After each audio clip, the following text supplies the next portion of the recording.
everything I did, they thought was hilarious. And they were on the floor laughing because I was so nervous and awkward and stupid. And so I got the part. At 74, Patricia Richardson is finally telling the ugly truth about life on Home Improvement and who she really couldn't stand. While fans thought they were watching The Perfect Family, behind the scenes was a different story. Her male co-star was making twice her salary. He got a producer title. She got nothing. For 8 years, she smiled through it all. But now she's exposing everything. The money fights, the shocking behavior on set, and the real reason she walked away from fame. Her confession about who she truly hated will leave you speechless. Patricia Richardson was born on February 23, 1951, in Bethesda, Maryland, into a world shaped by strict discipline and constant change. Her father, Lawrence Baxter Richardson, was no ordinary military man. He had served as sub-commander at the Naval Academy, became a fighter pilot after World War II, and even worked as a test pilot. His life was all about precision and courage, and that meant Patricia's life was all about moving, again and again. By the time she finished school, Patricia had packed and unpacked more times than most kids ever would. Every 2 years, a new neighborhood, a new school, and new friends. That's what life was like for a Navy child. But instead of breaking her, it shaped her. It made her adaptable, sharp, and able to adjust fast. Skills that later helped her on stage and screen. Her education was just as scattered. She bounced between some of the toughest private schools in Maryland and Texas. But things began to settle when she landed at Southern Methodist University in Dallas. There, she finally found her rhythm. She studied acting, graduated in 1972, and met people who would shape her future, like Beth Henley, who later won a Pulitzer Prize, and Stephen Tobolowsky, who'd unexpectedly help her career years later. At SMU, Patricia dove headfirst into acting.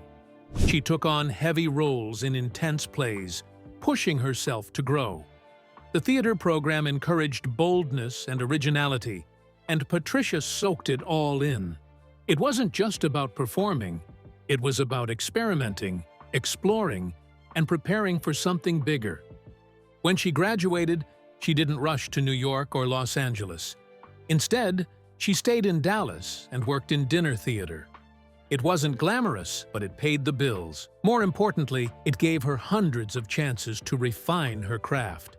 She acted in around 200 shows, saving money bit by bit, until she finally made the leap to New York in 1974. When Richardson walked into that New York City audition on September 15, 1974, she had no idea her life was about to change forever.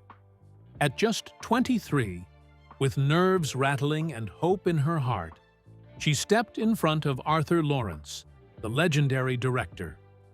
What happened next was almost unheard of. He didn't just cast her, he handed her an equity card right there. For most actors, getting that card takes years. For Richardson, it happened on day one. That one moment told her she belonged. It told the theater world to pay attention. But what came next wasn't fame or applause. For a full year, she was the understudy for Gypsy. Every night, she memorized lines, rehearsed steps, and waited quietly in the wings, ready but never called. Some actors might have cracked. She didn't. Instead, she soaked up everything. She studied Angela Lansbury from the shadows, learned the rhythm of a Broadway show from backstage, and grew stronger without saying a word on stage. That silent year turned into one of the most important lessons of her life, how to be ready, even when no one's watching. By 1982, that patience started paying off. Richardson wasn't just joining shows, she was helping create them. She took the stage in The Wake of Jamie Foster and made the character her own. Audiences noticed, critics did too, and when she stepped into the Miss Firecracker contest, she didn't just perform, she lit up the room. These weren't recycled roles. These were fresh, original characters, and Richardson had the rare gift of bringing them to life in ways no one else could. Even off Broadway, she kept proving herself. In 1979, Loose Ends gave her a chance to show just how deep her performances could go. Reviewers couldn't ignore her. Then, in 1985, with Cruise Control, she caught the eye of one of the toughest critics in the business, John Simon. He didn't just praise her, he called her one of the best performers in New York that year. That kind of recognition wasn't handed out lightly. It meant she had arrived. Then came the surprise twist in her story, commercials. After a lively performance in Gypsy, someone in the audience saw something different. Not just a stage actress, but someone who could sell a story in 30 seconds. Soon, she was landing national ads, fabric softeners, baby products, household names. One shoot could earn her more than a month's stage work, but for Richardson, it wasn't selling out. It was smart. Those paychecks kept her in theater. She often laughed about it, saying she was funding her stage dreams with laundry soap. But there was truth in the joke. Patricia Richardson never planned to be a Hollywood actress. For 13 years, she was fully dedicated to the New York theater scene. That was her world. She didn't dream about movies or sitcoms. Acting on stage gave her a sense of purpose, even though it barely paid the bills. She did commercials on the side just to survive, once saying, "Commercials paid for the theater habit," which didn't pay at all.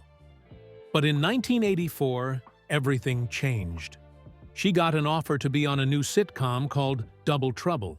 It meant moving to Los Angeles, a move she didn't want to make. Still, she went. The show starred twin sisters connected to Norman Lear, one of the biggest names in television. That connection gave Patricia a surprise entry into Hollywood's inner circle. She played Beth McConnell, a smart and caring woman who worked closely with a man played by Donnelly Rhodes. Their on-screen chemistry was strong, and the storyline hinted at romance.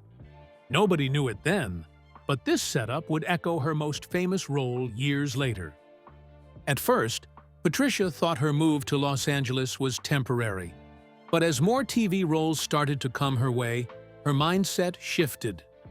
She and her husband, actor Ray Baker, made a big decision. They left New York behind for good.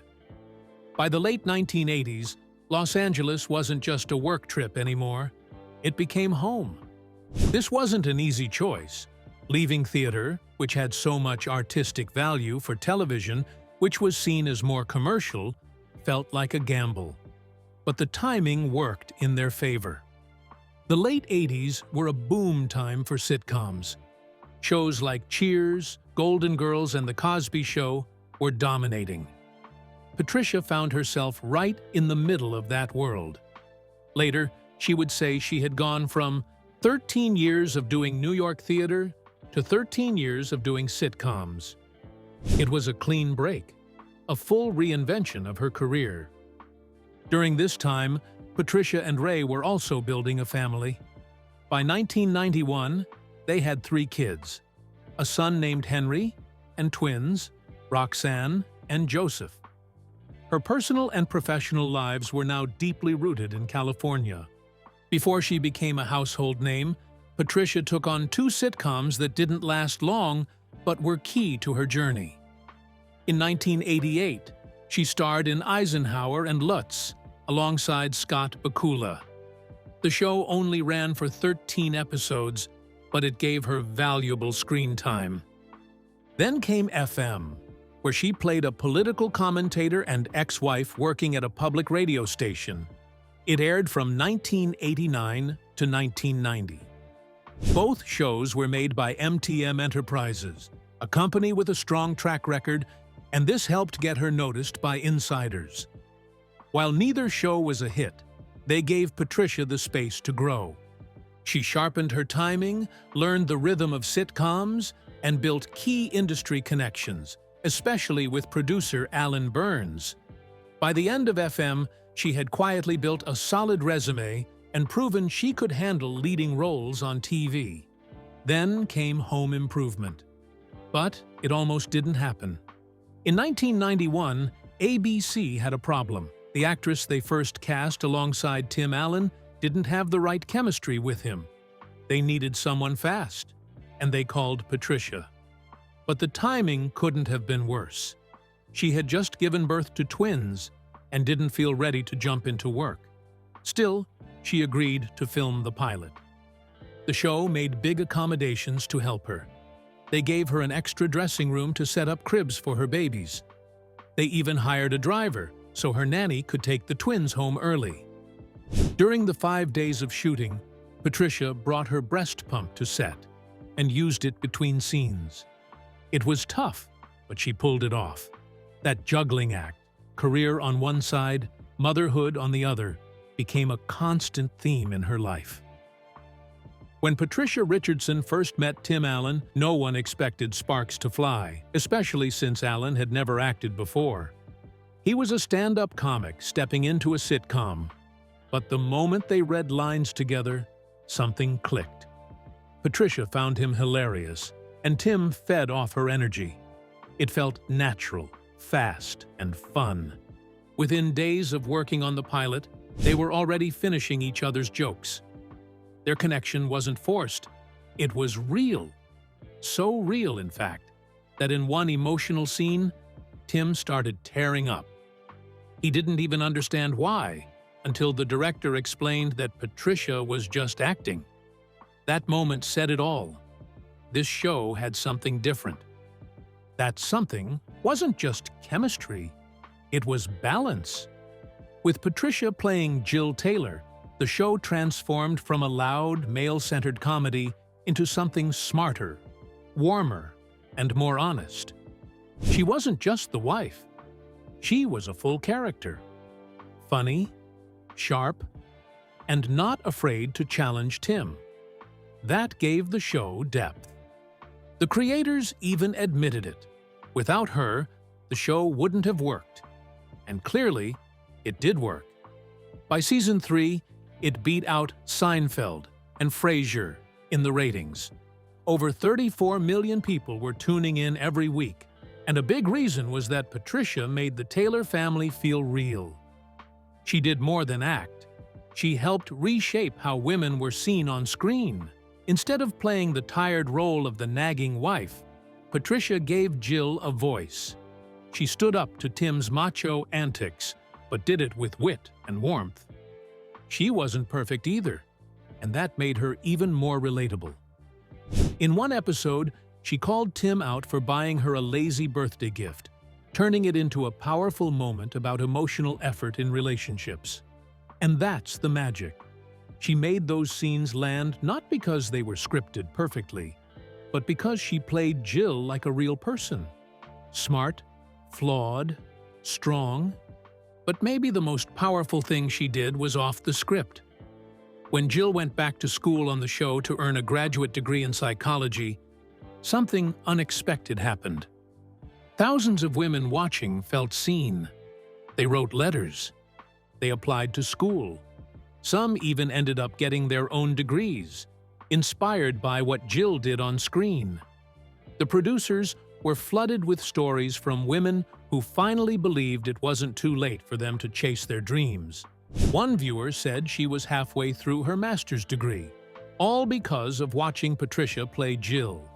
That's not just acting, that's impact. And Hollywood noticed. Patricia got 4 Emmy nominations in a row. She stood alongside big names like Helen Hunt and Candice Bergen, holding her own. She was also nominated for 2 Golden Globes. Even though she didn't win, just being in that crowd was a sign of how far she had taken this character and this show. What started as a typical sitcom became something bigger because of her. And behind all the awards, applause, and fan mail, one thing was always clear. Patricia Richardson gave Home Improvement its heart. Patricia Richardson's time on Home Improvement wasn't all laughs behind the scenes. While audiences saw her as the strong, smart mother Jill Taylor, the reality off-screen told a different story, one shaped by power plays, double standards, and quiet battles she had to fight alone. From the very first season, it was clear that Tim Allen held more weight. By the end of that first year, he had already landed an executive consultant title, giving him a say in how the show was shaped. Not long after, he became an executive producer. But Patricia, despite being the female lead and a big reason for the show's success, she was never given a producer credit. Not once. The studio said giving her that title might encourage other actors to ask for the same. But they'd already handed one to Allen. So who were they really trying to protect?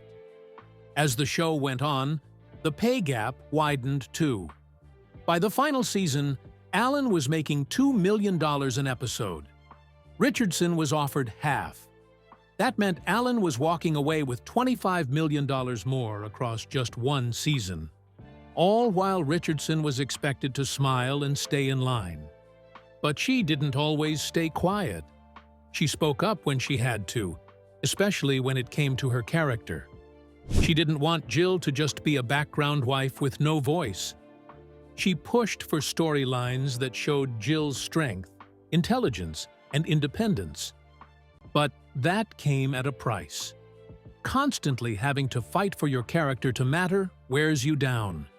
It's one of the reasons she turned down a 9th season, even though the money was tempting. She had reached her limit. Things got even more uncomfortable when personal behavior came into the spotlight. Pamela Anderson, who had a small recurring role in the early seasons, claimed in her 2023 memoir that Tim Allen exposed himself to her on her very first day. Allen denied it, but the allegation brought fresh attention to what the environment was like on set. Richardson herself recalled a separate moment when Allen lifted his kilt in front of her during filming. She brushed it off as silly and said it didn't offend her. But that reaction speaks volumes. In a world where these things were shrugged off as jokes, many women like Richardson learned to let things slide, because pushing back might cost them everything. In 1998, Home Improvement was still one of the biggest shows on television, and ABC wanted just one more season.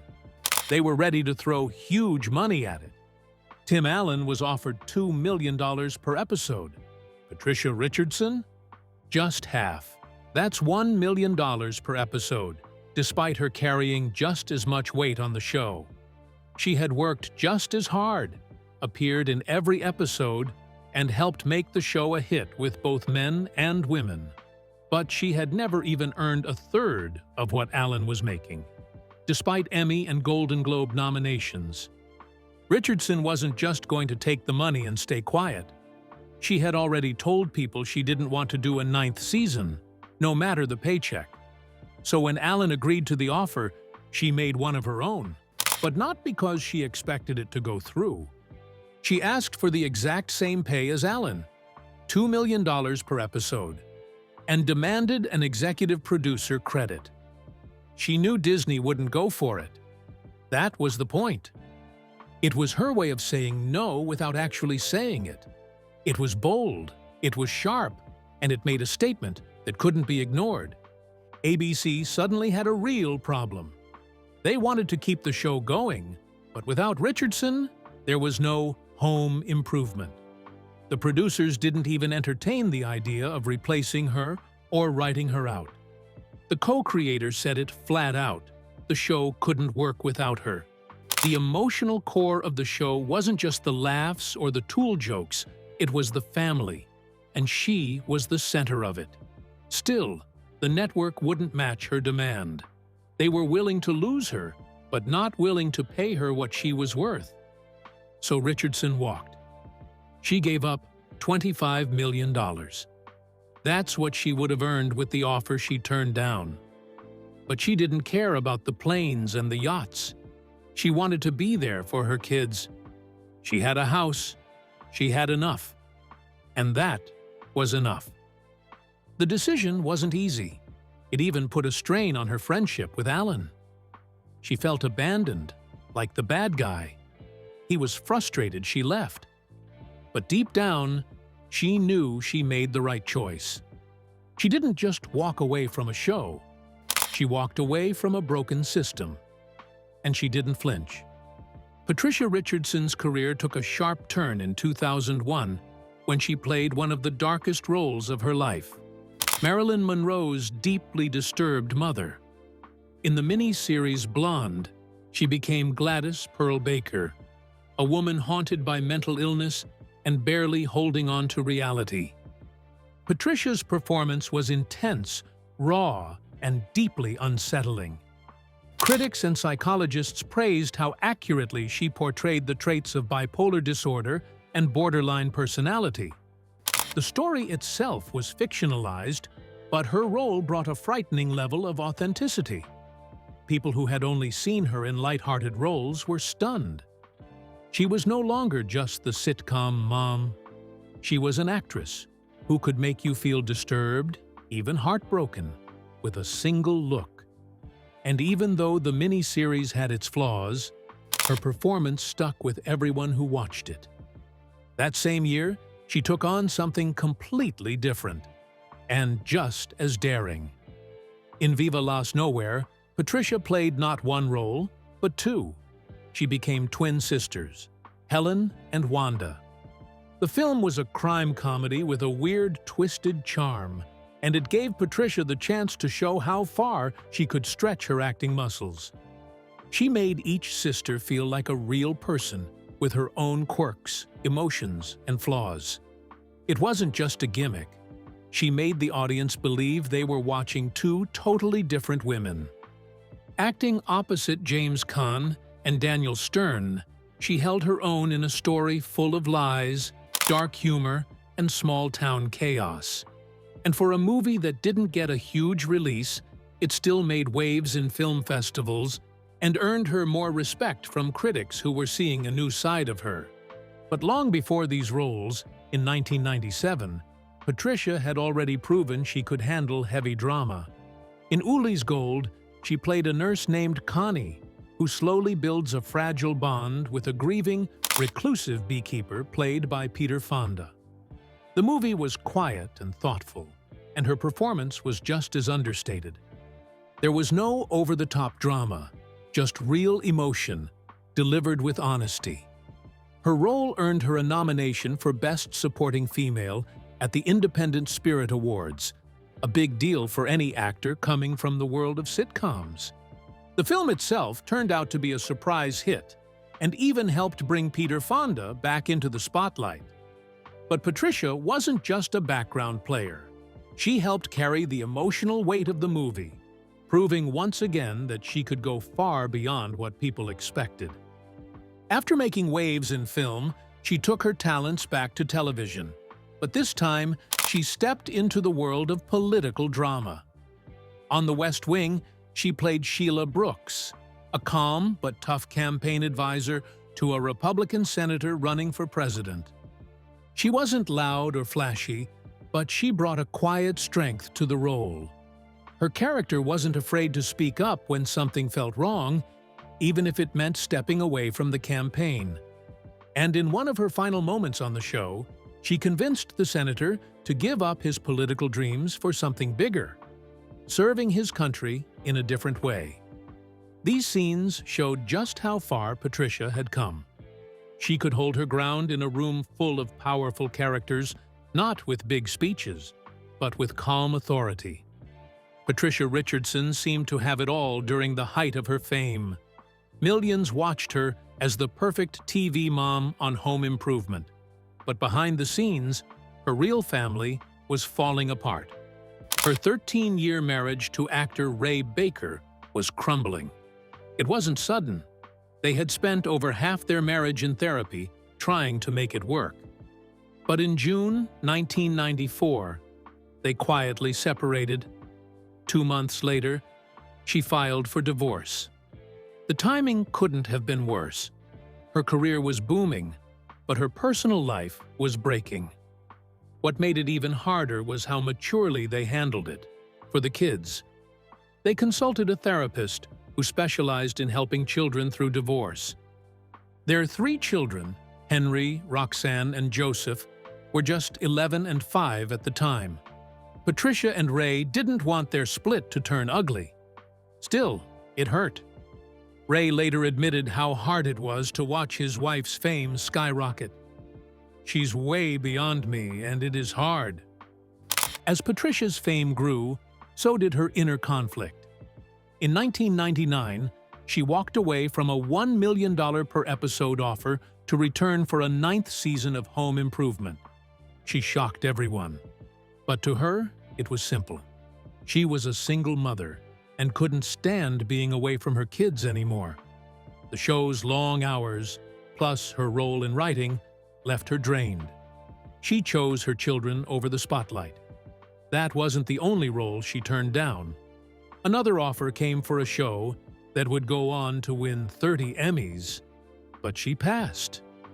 After finishing Strong Medicine and The West Wing, she took a full 4-year break from acting. By then, she was dealing with 3 teenagers, menopause, and the crushing grief of losing both her parents.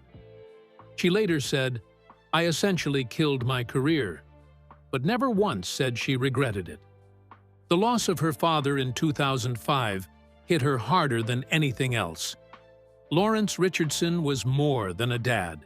He was a decorated veteran, a sharp businessman, and a skilled musician. Then came a slow, cruel disease, progressive supranuclear palsy. It took away his ability to move, speak, and swallow, but left his mind painfully aware.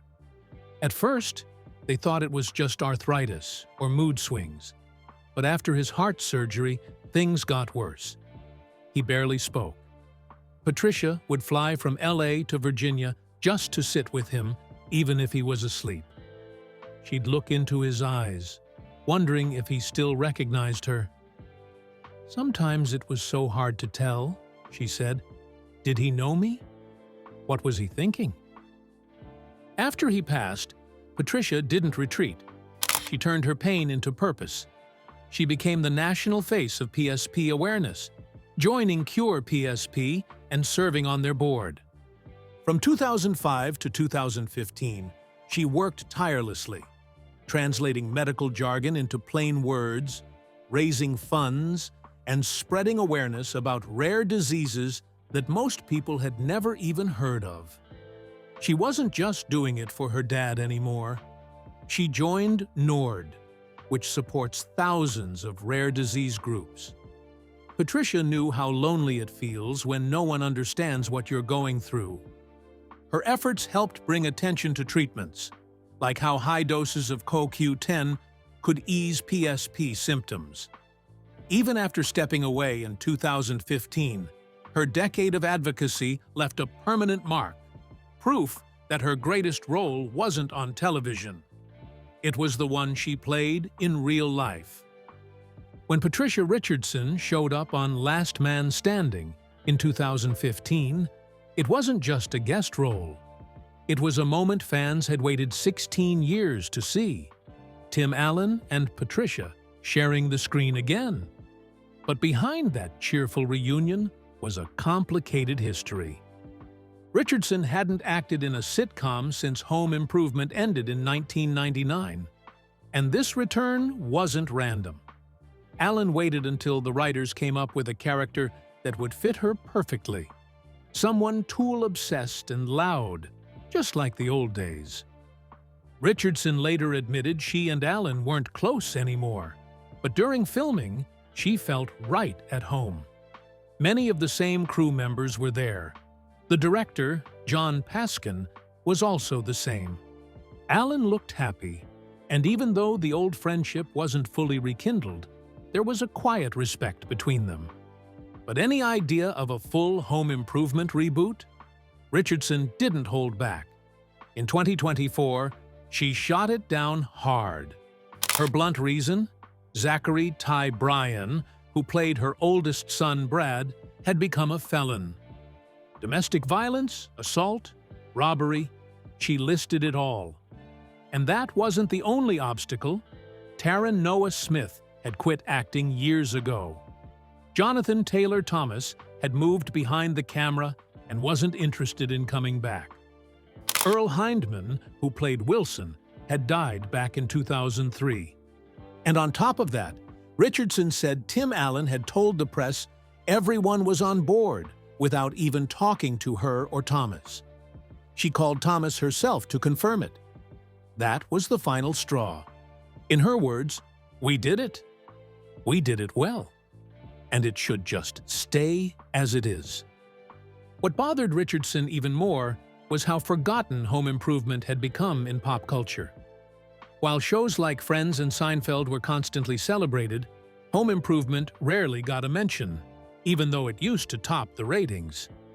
In a 2024 interview, she didn't sugarcoat it. "Hollywood hates our show," she said, and she believed it all came down to Tim Allen's politics. His conservative views, his support for the Republican Party. Richardson was sure that's why the show got snubbed in retrospectives and best-of lists. She even admitted she had her own issues with how the show was written. Sometimes it felt like it was turning into Full House, and that wasn't a compliment in her eyes. Still, despite her criticisms, she stood by the work they did. "I don't care what anybody says. I'm proud of the legacy," she said. After the show ended, Richardson made a choice few stars would have made. She left Hollywood. She wanted to raise her kids and step away from the spotlight, even though she was still in high demand. She'd been nominated for 4 Emmys and 2 Golden Globes, but none of that mattered more than her family. Once her youngest went off to college, she returned, but not to sitcoms or flashy red carpets. She went back to the theater, where she first fell in love with acting. She moved back east and started performing live again. In 2013, she starred in an off-Broadway play called I Forgive You, Ronald Reagan, about the fallout of the air traffic controllers' strike from the Reagan era. It was a political drama, a far cry from sitcom life. But for Richardson, it felt like coming home. That same year, she reflected on how her career had started, auditioning for Gypsy in New York, getting her equity card thanks to Arthur Lawrence, and understudying for Angela Lansbury. She never got to perform in that first role, but years later, she was back on stage, doing what she truly loved.